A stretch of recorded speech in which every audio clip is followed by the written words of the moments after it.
Welcome to the Growing the Green Economy podcast, where every Monday we talk with the innovators, policy leaders, and activists that are leading the transition to a sustainable green economy. I'm your host, Conor, political and tech consultant and policy writer. You can subscribe to the podcast on Spotify or your favorite podcast app. You can also listen on YouTube.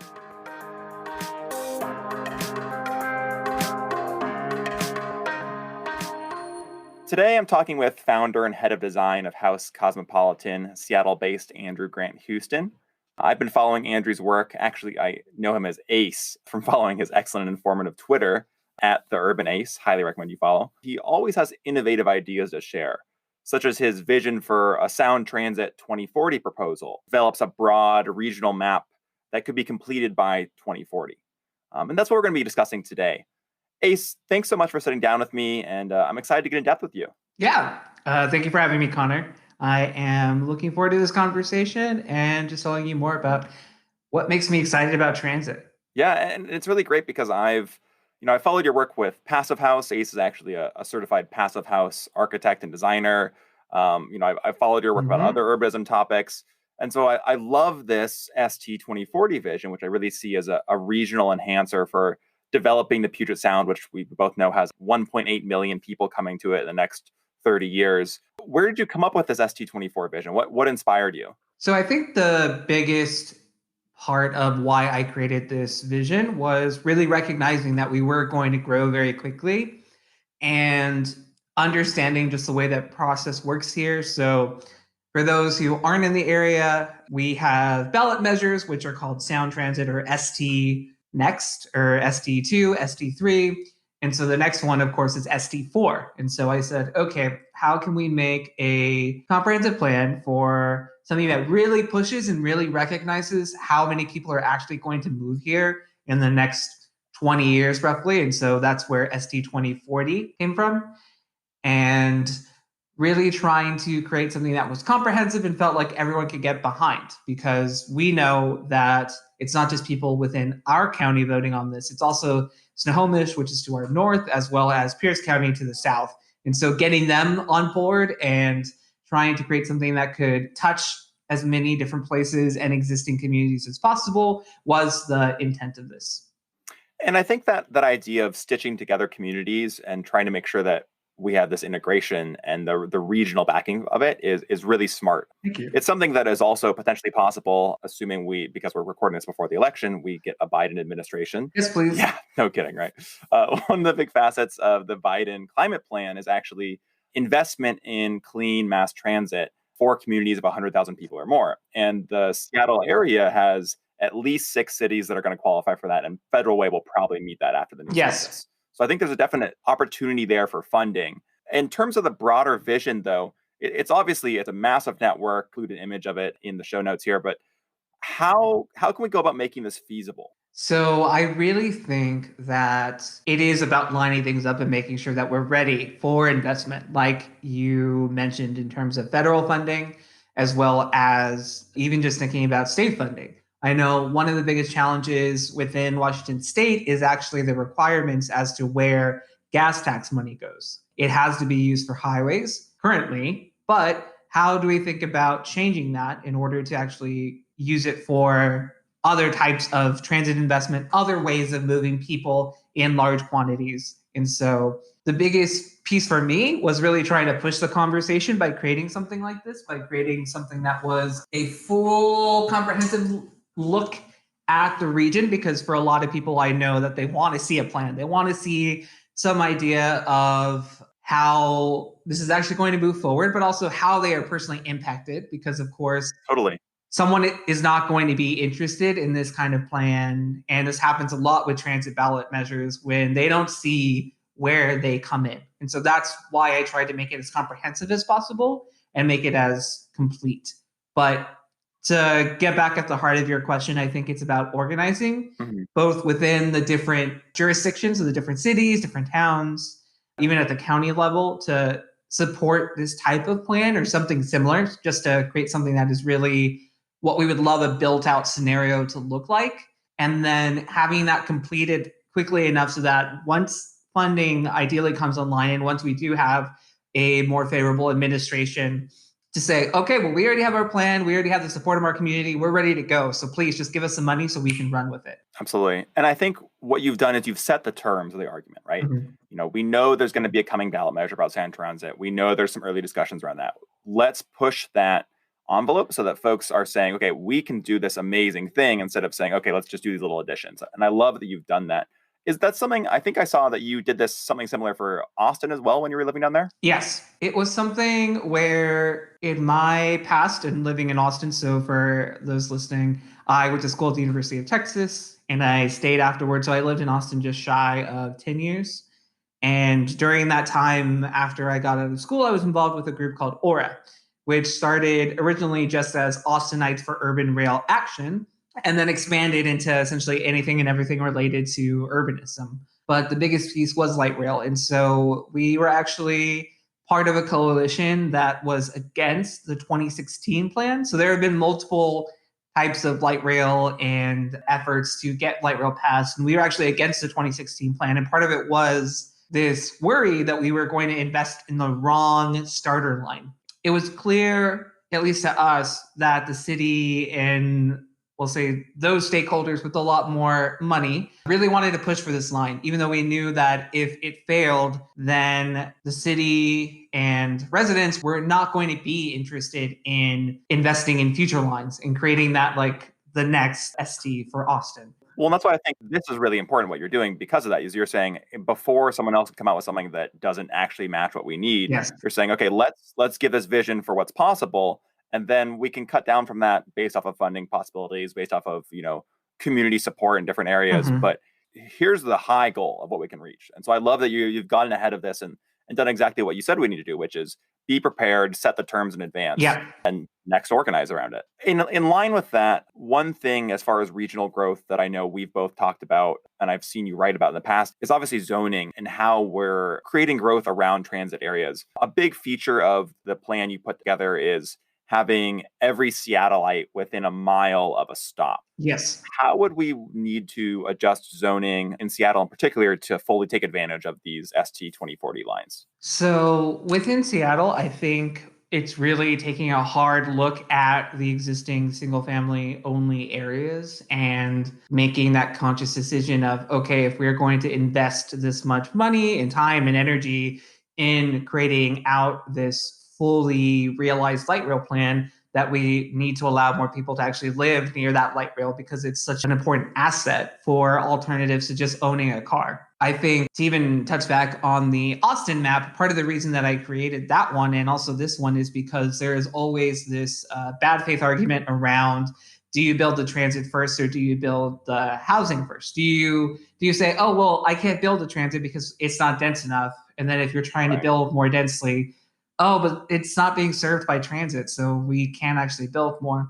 In my mind, given how long it takes to develop projects, especially in Seattle, where it takes 4 to 6 years to just get one building done, we need to already change the land use around where those stops are. I would say probably within a 10-minute walk shed or walk, bike, or roll to be able to get to that station to build more densely. But the caveat for me is that Seattleites need to recognize that Seattle is now at the point where everything within the city limits is a city. And so we can't build anywhere in a suburban pattern. And so there needs to be a baseline amount of growth or allowed development to happen, whether that be the 4 floors and corner stores, whether that be that every lot can build a sixplex, but we need to have something that is the baseline and then build on top of that. So when we do have those light rail stations, that's where you build your 6 to 8 story buildings, your mixed use with your big grocery stores, apartment stores, that kind of thing. We need to really create these vital centers around where everyone is moving through because that's going to benefit everyone.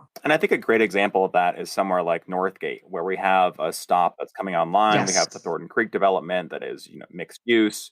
We have the possibility of replacing parts of the mall with more housing. And obviously it's not ideal, but I think there's a lot of positive work being done there. I agree. And while I think we'd both agree that, like, let's say MHA's urban village strategy Mhm. doesn't go quite far enough, it's something we can build off of. As far as organizing or next steps around zoning and transit process and the integration between the two, what's next for you? Well, I think the big one right now, if we're just looking at small battles in the longer war, is around the North 130th station. It seems that station, which wasn't planned to be built and opened until I want to say 2030, is actually going to be built and opened at the same time as the North 145th station. For anyone who understands how transit is developed or not, they were basically going to build out the line and then come back and do the infill station, which would then impact the success of that line. Hopefully now they're going to build it all in one, so we don't have to go back and do that. But already looking at the potential urban village that's going to go there, because it seems like they're moving in that direction. So to really push that forward and say, yes, we need to have an urban village there. We need to allow for more dense housing directly across the street from a major transit stop, and do that as quickly as possible so that people can actually start building the housing of all types, of all income spectrums now, so that once that light rail station does open, because it probably will open within the next 3 years, we're getting really close, if not already done with the housing. So those two pieces come online at the same time, and then it will be truly successful. Yeah. And I think to your point, a lot of folks make this kind of bad faith argument of like, oh, we can't line up the housing with the transit. So we have to wait for one or the other to start coming online before we start doing the other. I think the reality of the situation is, particularly in Seattle, where we have a long design review process, a long permitting process, a very strong, not in my backyard NIMBY element that's trying to stop any development, that we just have to push these programs and these projects forward no matter what. Yes. So I love your point about North 130th and saying that we need to just keep this moving. I mean, Sound Transit does a great job defining a vision and plan for what they need to do moving forward. But on a local level, we need to continue pushing them to move faster, because at this point we are behind, right? We're behind where we need to be as a region. Absolutely. And it's not simply just in terms of transit, but we recognize that we have underbuilt housing for so long that once you had the sheer just growth in terms of jobs around here, so both Amazon as well as other tech companies, just how quickly they developed and how quickly that has changed. We haven't kept up with that massive investment in jobs and commerce and all the people who are working downtown to match that with people who actually live within the city. And so that's why rent has increased so quickly here. That is why everyone is living outside of the city and other parts of the region. And that's part of the reason for something like ST40, is to connect those people, both those who have been displaced and those who have chosen to live outside of the city for other reasons, whether it be to actually own a home or to find something that's closer to other amenities or other things that are more desirable, but to really say, okay, let's take a step back. Let's think about this for just a quick second before we move quickly, before we move and push to try and catch up, and do it in a way that is both sustainable, environmentally, as well as economically and socially. And I think your point about people being pushed out of city limits is one that I really feel personally, honestly, from the standpoint of the last couple of months I've been going, okay, I'm sick of renting an apartment. I want to try to buy somewhere, right? I think that's a strong long-term investment for myself. And the realization I've come to is, okay, I can maybe afford a condo in Seattle, one, maybe two bedroom if I'm lucky. But if I'm looking to have more space or have a family, it's very hard just to do that. And realistically, I have to go outside of the city. That's where we need that growth, because otherwise housing prices are just going to continue to go up. I do want to target it on something you said, which is that the region has become a center for economic innovation, for places. I mean, Facebook has a huge office here now. Obviously, Microsoft's here. Amazon's here. Yes. All these companies are moving here, trying to take advantage of regional tech talent, trying to take advantage of, frankly, the beautiful place we live in. And we're behind right now on transit and housing. Yes. One of the things that ST3, Sound Transit 3 did is it established an innovation fund for trying to increase ridership in unique ways and trying to increase micromobility options. And something I think we should see included in the ST24 or ST4 proposal, whichever's next, is more innovation around micromobility to try to give more access to stops and try to give more opportunities for folks to link between those light rail stations, and also to just avoid having as many cars on the road as we're seeing. Do you see ways where we can have a further impact through something like an innovation fund assessed with micromobility? Yes, I do. I think that is part of why I created both the ST plan and then also the SST plan. So that was the Sustainable Seattle Transit. Totally. That recognizing a mile for some people is no big deal. Like for me, I'll walk a mile somewhere. I'll just be like, yeah, we're just going to go over here. It's right over there. And it's a 20, 30-minute walk. Well, I didn't sign up for this. Exactly. But for other people, whether it be if they are fully able-bodied walking or not, a mile is a very long amount of space. And so, yes, let's look at other micromobility options, other means of transit, and just simply moving people around that make them feel like it is much more of a feasible connection, whether that be through expanding sidewalks. It's a huge need, especially in Seattle. I want to say we're missing about a quarter of the Wow. blocks in the city, or somewhere around 20%, that just don't have sidewalks. It's something that seems really simple, especially for someone living in another city like Chicago, Los Angeles, New York City, where it's just there. Something as simple as changing from 5 feet to 10 feet just makes a world of difference for people. It's doing those small kinds of moves where we really try and empower individuals to choose to not have a car, to not drive a car to get to the light rail station, Right. to find other means, is going to make the system stronger overall. And also, I would say in some ways increase safety, because we know that when pedestrians and cars interact, it's usually not the safest. If I remember correctly, there was actually a pedestrian death last night, that happened, and that was along Rainier. And that's because there has been areas where we have not invested in sidewalks. We have not invested in transit, and it's been a discussion for a long time, Right. but it actually hasn't been acted upon. That is the idea behind making maps like this, is saying, okay, I know as myself and an organizer that there's only so much rabble rousing that I can do. There's only so much showing up to meetings that I can do without trying to dramatically shift the Overton window. And so by designing something, by using my architecture skills to push the conversation and kick it in the direction that I would love to see that change happen more quickly, that's the reason for doing something like this. I love it. I think your point about sidewalks is a really good one to consider. And I think it's one extra benefit of what we could do with ST3 or ST4 is that around creation of stops, usually there are mitigation funds that are required to be used to improve the infrastructure in the area. And so part of that is sidewalks. I know my parents live up in the North End, and to this day, they've been there for 35 years now, and they still don't have a sidewalk closer than 2 blocks away from their house. Wow. And this is inside the Seattle city limits. And it really decreases your biking and walking options. Yes, it does. It makes it hard. And until they're lucky, because this year their street was considered a stay safe, stay healthy street. And so it was actually opened, try to stitch together some of these sidewalkless areas. But I mean, there's just a lot of work to do in Seattle.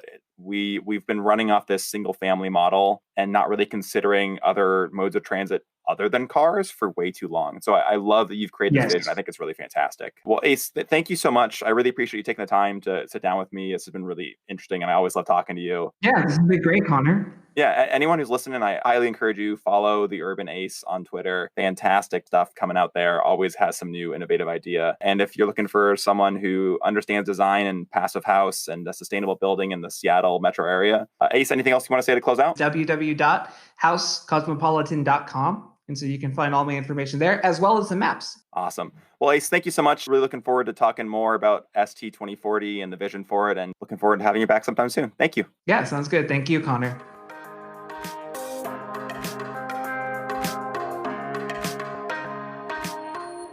Thanks for tuning in to episode 1 of Growing the Green Economy. I'll be back next Monday with episode 2, talking to transit advocate and Lime director Jonathan Hopkins about the future of transportation and climate change. If you can take 30 seconds to subscribe, share, and leave a review on your podcasting app of choice, it's hugely helpful. Those metrics drive how the show gets discovered, and you taking 30 seconds to support the show means the world to me. You can find me on Twitter, YouTube, Twitch, and across social media at Conor Bronsden. Thanks for listening.